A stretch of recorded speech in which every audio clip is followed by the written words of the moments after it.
Dámele todo el poder. Dámele todo el power.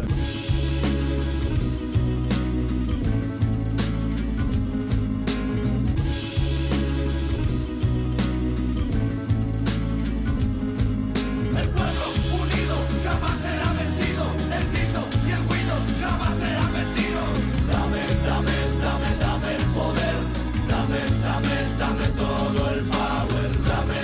¿Qué tal? ¿Cómo están? Nuevamente aquí en Dame el Poder, en este año número 15 que llevamos al aire en cable. Les agradezco mucho a todos ustedes que estén ahí. Hoy tenemos nuevamente otro programa de lujo con un economista, Fausto Espotorno, y una abogada especialista en derechos de familia, Andrea Feinberg. Vamos a tocar, ahí están los diarios, porque yo les digo siempre que tenemos un segmento que se llama La Calecita, a lo cual no hay mucho más que agregar después de ver los diarios de otras épocas, y como muchas décadas después se repite la misma historia, porque en el diario de ayer o de hoy pueden encontrar el mismo título. Y La Calecita de hoy empieza así. Ahí tenemos el diario Tiempo, que va a ser el primero que vamos a ver en el año 1989, ¿no? Hace muchos años. Y en 1986 en realidad empezó.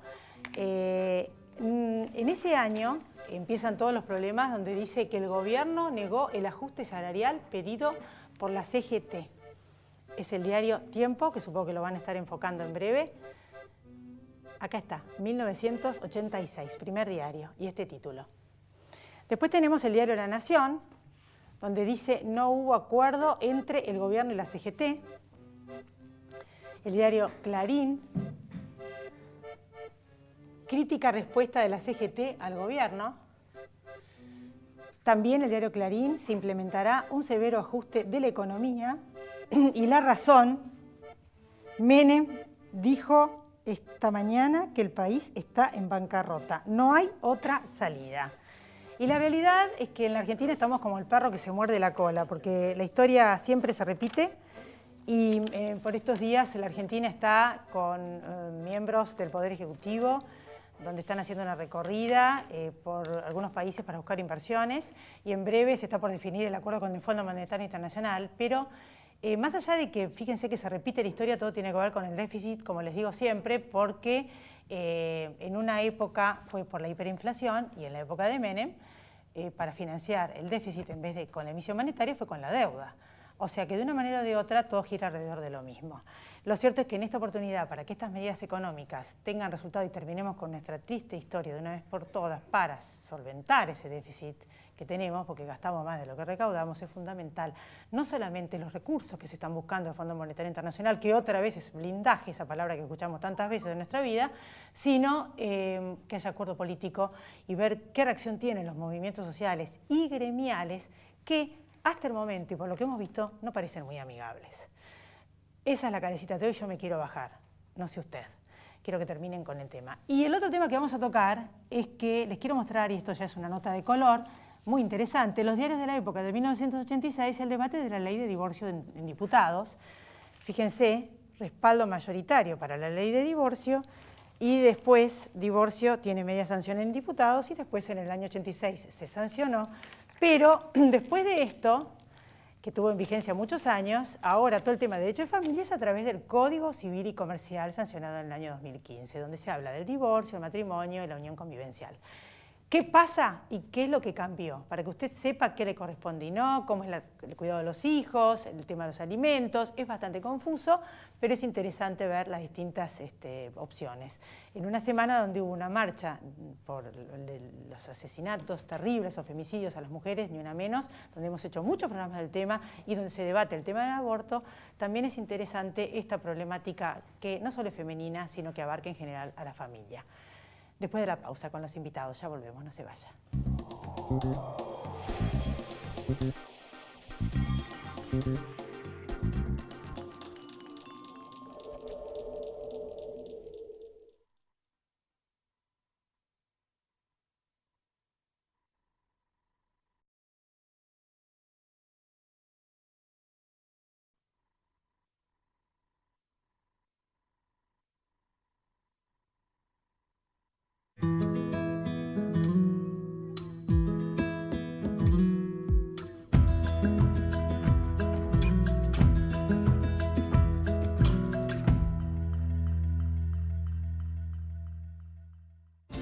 A 3 hospitales con más de 50 especialidades. Sí a 9 centros de atención primaria y promoción de la salud.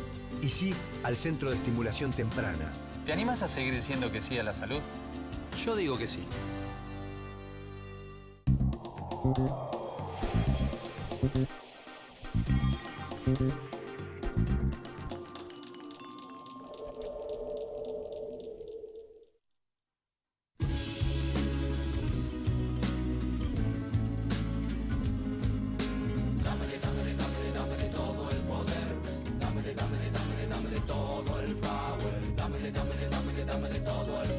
Aquí estamos entonces con Fausto Contorno. Gracias por venir, Fausto. De nada. ¿Viste nuestra historia? ¿Qué tiene que cambiar para que esto termine de otra manera?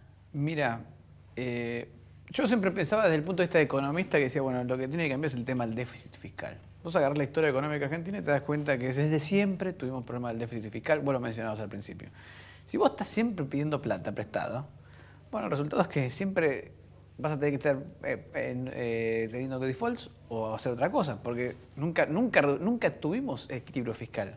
Entonces es muy simple. Imagínate que vos gastás, te ingresan 100 y gastás 120. Te ingresan 100 y gastás 120. Te prestan 20.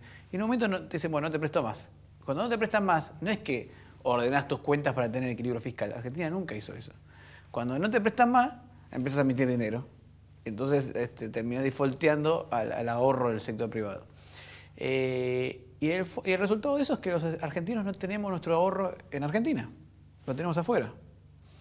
Fíjate esto, ¿por qué? Porque el déficit fiscal, tenía un amigo que me decía esto, el déficit fiscal es atenta contra el derecho de propiedad. Porque si el Estado tiene déficit, tarde o temprano va a ir por tus ahorros, de alguna manera. El resultado o va por la inflación, o va por el default, o va por el plan Bonex, o va por elegirte cualquiera de las historias que tenemos. El resultado es que invertimos nuestra plata afuera, en dólares. Tal es así que ahora se nos complica mucho la historia, porque al tener nuestro ahorro afuera, vos pensás que en Argentina tenemos menos de un tercio del ahorro total de los argentinos, 2/3 partes están en el exterior. Cuando el gobierno argentino necesita plata, tiene que salir a buscar plata a los mercados internacionales. ¿Por qué? Porque el mercado local es muy chiquito, el mercado financiero local. Vos pensás que el déficit fiscal de Argentina nación solamente llegó a 6 puntos del PBI el año pasado, 7 si le sumás las provincias, y todo el sistema financiero, todo el crédito del sector privado es 14% del PBI. O sea que en 2 años te fumás todos los ahorros y vas a salir a buscar financiamiento interno. Entonces tenés que salir a buscar financiamiento externo. Y el problema es que en esa situación sos muy débil. Porque si siempre tenés que estar buscando financiamiento externo y encima mucho financiamiento externo, el resultado es que cualquier cosa que pasa en los mercados internacionales a vos te pega de lleno. Y lo vimos en la corrida cambiaria el otro día. ¿Cómo va a influir esto que está pasando? ¿Cómo tiene que ser el delicado equilibrio entre la búsqueda de un acuerdo político una vez que consigamos los fondos, la plata del fondo y de los demás agentes multilaterales y el tema de la protesta social? O sea, que este delicado equilibrio, ¿cuánto influye el tema de la protesta social en el apoyo de los mercados? Bueno, es que, a ver, yo creo que el apoyo a los mercados va a venir dependiendo del tamaño del acuerdo con el fondo y las condiciones. Esto es, viste que los bancos te prestan plata cuando tenés plata. Bueno, acá va a pasar lo mismo. Los mercados te van a prestar plata cuando vos muestres que tenés plata. Entonces, el acuerdo con el FMI va a ser la piedra fundamental de eso. Cuanto más grande sea el acuerdo, cuanto más plata te compromete el FMI, más el Banco de China, más no sé, el BID, todo lo que va a juntar el gobierno lo ves haciendo un paquete gigante de plata que hasta por ahí ni la necesita, pero sí va a querer mostrar un montón de plata, de dinero, que le van a dar de afuera para decir a los mercados, mira, acá tengo mucha plata, si querés también vos me podés prestar, digamos. Esa es la estrategia. Entonces una vez que tengas todo eso, pues los mercados se animan de vuelta con Argentina. Ahora, mejor que te salga bien y que logres juntar un paquete de plata que sea atractivo para todo el mundo, ¿no? Te diría que en realidad va a juntar más plata de la que realmente va a necesitar el gobierno. En principio esa es la idea. Entonces, por ese lado, el tema no es demasiado complejo. Después viene la fase 2, que es hacer las reformas que tenés que hacer para no estar tan vulnerable al sistema financiero. Y tu vulnerabilidad no la podés reducir mediante el crecimiento del mercado interno, del mercado financiero interno. Porque la gente no va a confiar en el peso por muchísimos años más, ¿no? Hasta que no baje la inflación y después de muchos años de inflación y de equilibrio fiscal, etc. Ahí recién vas a volver a ver un sistema financiero en Argentina mucho más grande. Pero eso no va a pasar por muchos años, con lo cual la única forma de reducir tu vulnerabilidad es reducir el déficit fiscal. Y para eso tienes que hacer las cosas que tienes que hacer. El otro tema es la tasa de crecimiento de la economía. Cuanto más crezca la economía, más fácil va a ser resolver todos los problemas, más aceitado va a estar todos los mecanismos de salario, menos problemas políticos vas a tener, todo se va a simplificar si creces. Y ahí es donde viene el otro problema, que es cómo haces para crecer más rápido con un Estado tan intrusivo en la economía. Es un Estado muy grande, lo cual te deja pocos recursos para invertir, porque la mayoría se lo lleva el Estado. De hecho, cuando entra plata en Argentina, el primero que taclea a los inversores es el Estado. En Argentina entran... para que uno entienda esto hay que pensarlo así. Los inversores le van a dedicar cierto dinero a Argentina. Primero deciden cuánto dinero le van a dedicar a Argentina y después ven en qué invierten. Pero si el Estado se lleva todo lo que van a invertir los inversores, bueno, a vos te queda muy poquito para invertir. Fíjate que el año pasado, de los 45.000 millones de dólares que entraron, el Estado se llevó 40.000. Entonces, claro, te taclea antes de que el inversor pueda hacer nada. Siempre hago este ejemplo. Imagínate si no tuviéramos déficit fiscal y todos los 45.000 millones de dólares vinieran a Argentina y dijeran, bueno, ¿en qué invertimos? Y mira, acá tenemos un proyecto para explotar el gas, o para explotar el campo, o lo que fuera, o para la industria. Bueno, sería un montón de plata en el mercado de inversor y crecerías mucho más rápido. Bueno, eso no pasa porque el Estado se lleva todo. Entonces, y se va a llevar plata durante un tiempo. Entonces, ¿qué es lo que te conviene hacer? Bueno, ser menos intrusivo. ¿En qué puede ser menos intrusivo desde el Estado? Bueno, en regulaciones, que no cuestan plata, sí cuestan esfuerzo de empezar a reducir regulaciones, de hablar con las provincias, con los municipios, que no te cobren 5 veces lo mismo, que el abasto, que el puerto, que bueno, ahí es donde el Estado tiene mucho para hacer. Están haciendo algunas cosas, pero ahí es donde más tiene para avanzar. ¿Estás de acuerdo con lo que están haciendo, el ajuste que van a plantear y demás? Yo creo que, a ver, hasta ahora lo que se presentó es muy poquito. Los 20.000 millones de pesos que presentó Dos Jóvenes, muy poquito. Te voy a dar un ejemplo. Si el Estado fuera una persona que cobrase 45.000 pesos por mes, es una persona que hoy gasta 60.000 pesos por mes. Y el ajuste que anunció es de 600 pesos. Para dar una idea una aspirina para un enfermo grave. Exactamente. Claro, pasa que en realidad no es un ajuste, ya viene con 3 ajustes. Uno es este, el otro es el que anunció la obra pública, ¿te acordás? Hace un mes. Parece que fue hace muchísimo, pero fue hace un mes, al principio de mayo, cuando fue la corrida cambiaria. Y después el tema del ajuste jubilatorio. Ahí en esos 3 es donde tenés un ajuste que empieza a tener algún color. Pero igual falta todavía, no hay que ver con las provincias. ¿Qué pueden esperar? Sí, ahora están acuerdos, tratando de tener acuerdos el gobierno a través del ministro de Rogelio Frigerio y demás con los gobernadores, porque todo el tiempo hablamos de que hace falta un acuerdo y cada tanto leímos que están buscando acuerdos, pero hasta ahora no parecen muy amigables, sobre todo los grupos gremiales. Bueno, a la prueba me remito, ni que hablar de los movimientos sociales. Bueno, los gobernadores están un poquito, es más fácil, porque los gobernadores tienen el mismo problema que el gobierno, tienen que ejecutar, son administradores y tienen y se encuentran con la restricción presupuestaria. Si me entran 100, no puedo gastar mucho más de 120 y los 20 tengo que salir a financiar de alguna manera. En realidad, hoy las provincias tienen mucho menos déficit fiscal, pero ¿cuál es el problema con los gobernadores? El problema con los gobernadores es que mucho de ese déficit fiscal se ha cerrado aumentando impuestos, ¿no? Entonces el gobierno... Y tomando deuda. Sí, tomando deuda, pero la verdad es que hoy ya no tienen un problema fiscal grande. Todo el mundo trabajando en el Estado en muchas provincias. Exactamente. Bueno, entonces lo que tenés ahí es un Estado muy grande y muchos impuestos. Pero no tenés un problema de déficit. Siempre aclaro esto. Son 2 problemas diferentes. Parece que están correlacionados claramente, el tamaño del gasto y el déficit, pero son 2 problemas diferentes. El problema del déficit es un problema financiero. Vos podrías tener un déficit fiscal alto con gasto público chiquito.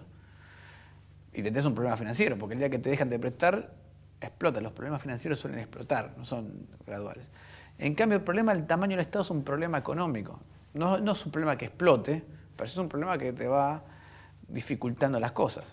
¿Qué es lo que tiene la Argentina? La Argentina tiene los 2 problemas. Para aclararle a todo el mundo, los 2 problemas. Los 2 problemas. Un problema, un riesgo financiero muy alto y un Estado muy grande que hace que sea muy difícil crear una empresa, poner en marcha, contratar gente. ¿Qué puede esperar la gente que está en su casa, el profesional, el que tiene un kiosco? Estamos en una situación que uno no sabe muy bien si no es un estancamiento con inflación. Sí. ¿Y hacia dónde vamos? Porque, por ejemplo, la Universidad Católica Argentina dice que aumentan la pobreza. Seguramente. Si me tuvieras que sintetizar todas esas variables, inflación, hacia dónde vamos, trabajo, empleo, y las perspectivas para el año que viene? ¿Qué me diría? Yo te diría, este año va a ser muy difícil. No lo considero una estanflación, porque la estanflación es otro proceso. Pero sí vas a tener más inflación con menos crecimiento y probablemente unos trimestres de recesión. Vos dirías, eso es estanflación. Es inflación es recesión con inflación, pero no es estanflación. La estanflación implica que tu capacidad de crecimiento está frenada, o sea, que tu capacidad productiva está limitada, que no es el caso este, ¿no? Argentina viene invirtiendo y por lo tanto la capacidad de crecimiento está. Lo que pasa es que se nos cayó el consumo por el salario real negativo, que va a seguir negativo, o sea, este año no va a ser un año de fuerte consumo. Se te cayó la industria y muchos sectores económicos por la suba de tasas de interés. Son muy altas las tasas de interés, eso dificulta el proceso productivo. Se te cayó la cosecha por sequía y después lluvias. Entonces este es un año, un efecto recesivo con inflación, pero tu capacidad productiva está creciendo. Por eso es diferente de un proceso de estanflación, ¿no? El proceso de Pero ¿cuál estanflación es el futuro de que vos ves las variables, teniendo en cuenta que hay una pequeña pérdida de confianza? Además, no, Es la base de la pequeña no, economía. importante. Entonces, por eso. O importante, como le quieran poner. Porque... ¿Qué nos espera para los próximos meses? Bueno, entonces vas a tener estos dos trimestres, o casi tres, vamos a ver, 2 trimestres recesivos seguramente, y un tercero que, no sé, el jurado está deliberando a ver si va a ser recesivo o no, que es el 4º trimestre, ¿no? Inflación creciente. Yo no creo que sea tan alta como espera el consenso de los economistas, pero también pienso que la recesión va a ser más fuerte este año. Y sigue un 2019 con recuperación del crecimiento y un poco menos de inflación. Se hacen los deberes. Sí, bueno, lo que pasa es que va a rebotar el agro, te rebota el consumo, porque vas a tener casi 2 paritarias el año que viene. Sí. La paritaria de siempre, más la cláusula de gatillo, y la construcción que va a estar andando por la obra pública, etc. Un mejor 2019 que 2018, porque esto es para el olvido esto. Este año va a ser medio para el olvido. Bueno, y si hacen los deberes y bajan el gasto con todo lo que nos estás explicando, quizás algún día no vamos a tener la misma historia cada vez. Exactamente. Y va a llevar tiempo pasar por todo eso. Un cambio cultural, Fausto. Un cambio cultural y un cambio político, porque por algo tenemos el problema todo el tiempo, no es un problema económico. No se ponen de acuerdo y viene uno ordena algo y viene el otro y se lo gasta y así. Exactamente. Y no quieren bajar el gasto porque nadie quiere ceder. Exactamente. Bueno, Fausto, muchísimas gracias por haber estado acá. De nada, gracias por la invitación. Después de la pausa, Andrea Feinberg. Y todo lo que a usted le interesa del derecho de familia, con el nuevo Código Civil y Comercial, que en realidad está desde el 2015, pero hay mucha gente que todavía no tiene muy en claro, ¿eh? En caso de divorcio, en caso de unión convivencial. ¿Qué pasa? La doctora Andrea Feinberg.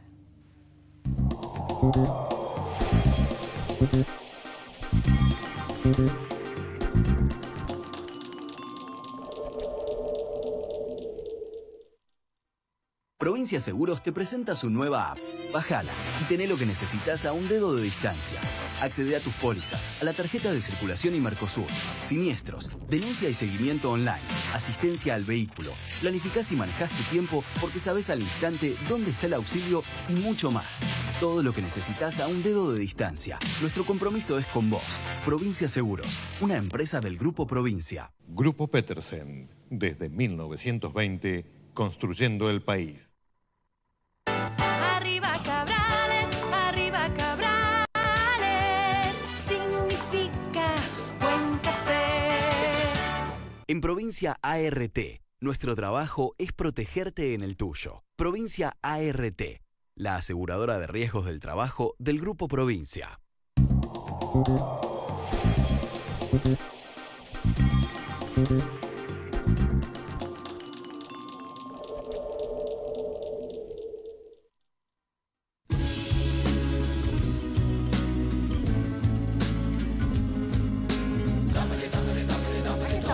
Gracias por venir, doctora. Por nada, ¿cómo estás? Bueno, yo les contaba al principio del programa, fue el divorcio, ahora es el código, ¿no? Y antes no, esa ley les permitió, a las que yo les mostré del Diario Viejo, volverse a casar, porque antes había separación, después con esa ley de divorcio se pudieron volverse a casar, y ahora está el Código Civil y Comercial, y que es muy confuso para mucha gente. ¿Nos podés contar qué cambió? En realidad es un tema nuevo, está vigente desde el año 2015, el 1 de agosto. Viene a modificar la ley 23.515 en lo referente al divorcio que hablabas vos antes, que tenía muchos requisitos esa ley, exigía una culpabilidad, o por lo menos se peleaban mucho en tribunales para determinar quién era el culpable del divorcio y quién no. La nueva modificación del Código Civil y Comercial de la Nación vino a paliar un poco esta situación, como también vino a intentar plasmar en el código una realidad social. Cuando se dictó el primer código, estábamos en 1869, si no me equivoco, no había matrimonios entre personas del mismo sexo, no existía la convivencia, no existía la unión convivencial.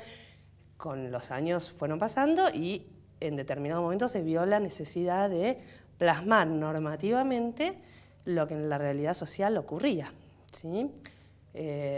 Por eso es la modificación en este aspecto. El Código Civil tuvo muchas modificaciones.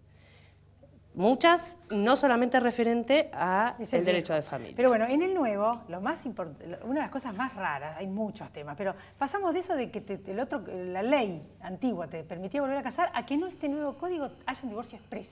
Entonces, eso genera confusión, porque la gente dice, bueno, ahora, por ejemplo, el tema de los bienes gananciales, ¿cómo es? Si te casaste antes del 2015, ¿te corresponde según la ley anterior o no?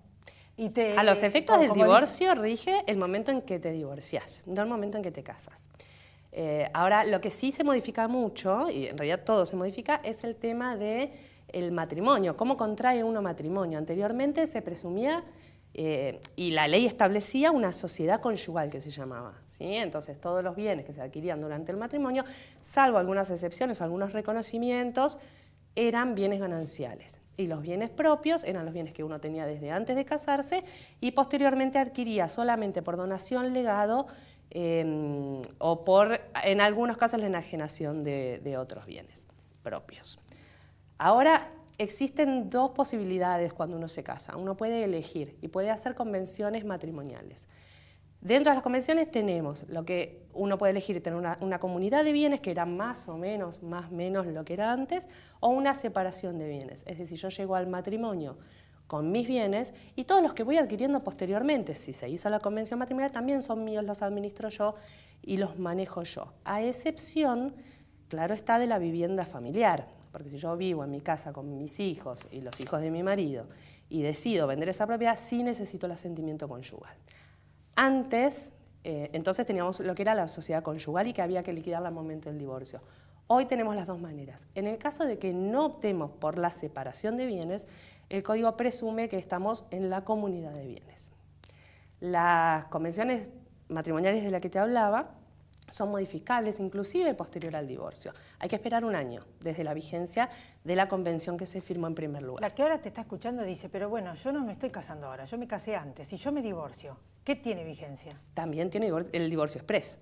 Hoy en día no necesita ¿El divorcio exprés, pero en cuanto a los bienes gananciales? Siguen siendo... Las que se casaron antes, se quieren divorciar ahora, tienen el divorcio exprés. Sí. Pero en cuanto a la separación de bienes, ¿vale lo de antes o cuál va? ¿Qué vale? En la separación de bienes, como se casaron en comunidad de bienes, hoy se llama comunidad de bienes, y antes liquidación de la sociedad conyugal, tiene que hacer la división de la sociedad conyugal. Y vale lo que pero no tiene que culpar al los bienes propios otro. y los gananciales. Vale claro, vale exactamente, los bienes propios y los gananciales. Hace gananciales. 10 años. Exactamente, sí. Y también ahora está la unión convivencial. O sea, la unión convivencial. ¿Qué derechos tienen cuando se separan los que son del mismo sexo o distinto sexo, pero que no se casaron? Que no se casaron. En principio, lo importante de esta modificación es que el concubinato jamás estuvo incluido en el Código. Nunca, es la primera vez. Si bien se reconocía en jurisprudencia y mucho en doctrina el tema del reconocimiento de derechos en el concubinato, la realidad es que recién con esta modificación se incluye la unión convivencial.